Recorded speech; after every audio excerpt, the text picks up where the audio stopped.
Hi friend, அஸ்ஸலாமு அலைக்கும் வரஹ்மத்துல்லாஹி வபரகாத்துஹு. இங்கே பாருங்கள், இன்றைக்கி மீன் குழம்பு, கறி குழம்பு மாதிரியே மீன் குழம்பு செய்கிறதுக்கு தான் நான் இன்றைக்கி எல்லாம் எடுத்து வச்சுருக்கேன். இங்கே பாருங்கள், இது வந்துட்டு மிளகாத்தூள் என் வீட்டில் ஆயிடுச்சு. அதனால் சுடு தண்ணியில் ஒரு 10-12 மிளகா போட்டிருக்கேன். போட்டு ஊற வச்சுருந்தேங்க. ஒரு 10 நிமிஷம்தான் ஊற வச்சேன்.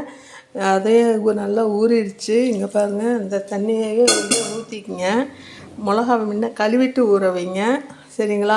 அதுக்கப்புறம் இஞ்சி பூண்டு பேஸ்ட்டு 1 ஸ்பூனு. இங்கே பாருங்கள், தக்காளி பழம் 2, சின்ன வெங்காயம் ஒரு 25-30 வெங்காயம் உரித்து வச்சுருக்கேன். மிக்சியில் அரைச்சி வச்சுருக்கேன் கொரப்பாக. இது வந்து முந்திரி, சரிங்களா? 5 முந்திரி போட்டிருக்கேன்.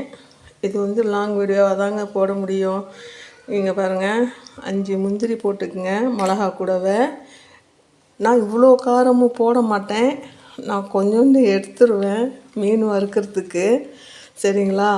நான் மீன் வறுக்கவும் சேர்த்து தான் போட்டிருக்கேன் இதில். ஆமாம், இந்த பாருங்கள், தக்காளி பழம் 2. இதே பேஸ்ட்டு எடுத்து நீங்கள் மீனில் அப்ளை பண்ணி நீங்கள் வறுத்துட்டு பாருங்கள், சூப்பராக இருக்கும், சரிங்களா? இங்கே பாருங்கள், இதுலேயே சோம்பு 1 ஸ்பூன் போட்டுக்குங்க. முந்திரி போட்டேன், சோம்பும் போட்டுட்டேன். அதுக்கப்புறம் இந்த தக்காளியை அரிஞ்சு இதுலேயே போட்டு மிக்சியில் பேஸ்ட்டு மாதிரி அரைச்சிக்கங்க. அரைச்சி விட்டு இங்கே பாருங்கள், கொத்தமல்லி தூள் 2 ஸ்பூன் போட்டுக்குங்க. உங்களுக்கு தேவையான அளவு காரமும் உப்பும் உங்களுக்கு தேவையான அளவு போட்டுக்குங்க, சரிங்களா? இங்கே பாருங்கள், 2-2.5 ஸ்பூன் போடுவேங்க. ஏன்னா மீன் 1 கிலோ இருக்குது, சரிங்களா? அதனால் நான் போடுவேன். முட்டை மஞ்சள் தண்ணியும் உப்பும் போட்டு முட்டை வச்சுருக்கேன். இப்போ தான் வாங்கிட்டு வந்தேன். அதை துடைச்சி எடுத்து ஃப்ரிட்ஜில் வைப்பேன். எப்போவுமே அப்படி வைங்க, ஏன்னா காய்கறி பால் இது எல்லாமே ஃப்ரிட்ஜில் வைக்கிறோம். அதனால் நம்ம சேஃப்டியாக இருக்கணும்னா இப்படி வச்சுக்க வேண்டியது தான். அதே மாதிரி சின்ன சின்ன டிப்ஸ் சொல்கிறேன், கேட்டுக்குங்க. இது மீன் குழம்புக்கு தான். இது புளி கிடையாது, மாங்காய் வத்தல் சுடு தண்ணியில் ஊற வச்சுருக்கேன். மாங்காய் கம்மி விலையாக விற்கும்போது நீங்கள் சீவி விட்டு வெயிலில் காய வச்சுருங்க. இங்கே பாருங்கள், இது மாதிரி காய வச்சு இது நான் போட்டு 2 வருஷம் ஆச்சுங்க. எப்படி இருக்குது பாருங்கள், அப்படியே இருக்குது. அதனால் நீங்களும் இது மாதிரி செஞ்சு வச்சுக்கிட்டு மீன் குழம்பு செய்யும்போது மாங்காய் விலை அதிகமாக விற்கும். அதனால் நீங்கள் இது மாதிரி செஞ்சு அரைச்சி ஊற்றிடுங்க. எப்படியே ஊற்றாதீங்க, அரைச்சி ஊற்றினீங்கனாக்கா மாங்காய் ஃப்ளவர் சூப்பராக வரும். அதே மாதிரி பால் வந்து நீங்கள் ஆடை எடுத்துட்டு நீங்கள் டீ போடுங்க.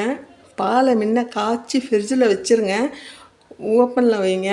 ஓப்பனில் வச்சு ஒரு அரை மணி நேரத்துலேயே அதோடைய ஆடை அதிகமாக நல்லா மொத்தமாக வரும். அதை எடுத்து நீங்கள் அப்படியே நீங்கள் சேர்த்துக்கிட்டே வந்தீங்கன்னா, தயிர் கொஞ்சோண்டு ஊற்றி வச்சுட்டு ஆடையும் போட்டு வச்சிங்கனாக்கா சூப்பராக நம்மளுக்கு நெய் எடுக்கிறதுக்கு நிறையா வரும். நம்மளுக்கு கொலஸ்ட்ராலும் பாலில் இருக்காது.